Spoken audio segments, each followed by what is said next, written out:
మనతో పాటు మనకంటే ముందు జపాన్ మార్కెట్ బాగా పెరిగింది చాలా ఏళ్ళ తర్వాత. All time high all time high దాటుతూనే అట్లా. ఇప్పుడు వాళ్ళ ఎకానమీ స్లగ్గిష్ కిందకొచ్చింది. ఎఫ్ఐఎస్ మూడ్ కూడా ఆ కంట్రీ నుంచి బయటకు వచ్చేస్తున్నారు. వాళ్ళ స్టాక్స్ అన్ని అమ్ముకుంటూ వస్తున్నారు. మానిటరీ పాలసీ కూడా అన్సర్టనిటీ ఉంది. పెంచుతారా, తగ్గిస్తారా అసలు ఏం తెలియకుండా ఉంది. సో ఇంకా పెంచుతారనే ఉద్దేశంతోనే ఉంది. దేశం అంతా తగ్గిస్తుంటే ఊరంతా ఒక దారి ఉలిపి దారి అన్నట్టు వాళ్ళు ఇంకా పెంచుతామన్న ఉద్దేశంతో ఇండికేషన్ ఇస్తున్నట్టున్నారు. అందుకని వాళ్ళు భయపడుతున్నారు. సో బ్యాంకింగ్ కూడా పెసిమిస్టిక్ గా తయారైంది.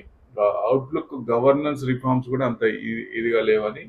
సో మార్కెట్ ఏమో పీక్ వచ్చింది. ఎఫ్ఐఐస్ మార్కెట్ బాగా పైకి తీసుకొచ్చారు ఒక రకంగా. అంటే 4 weeks కంటిన్యూ సెల్లింగ్ అక్కడ. సెప్టెంబర్ తర్వాత ఇదే లాంగెస్ట్ స్ట్రీక్ అమ్మేది. ఎన్ కూడా $250 బిలియన్ అంటే $1.6 బిలియన్ జూన్ 4th వీకెండ్ లో అమ్మేశారు వాళ్ళు టోటల్ గా.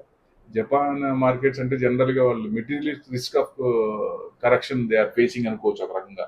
సో అంత స్ట్రాంగెస్ట్ ఎకానమీ కొంచెం వీక్ అవుతా ఉంది. సో వాళ్ళు ఎఫ్ఐఎస్ అంతా బయటకు వచ్చేస్తున్నారు.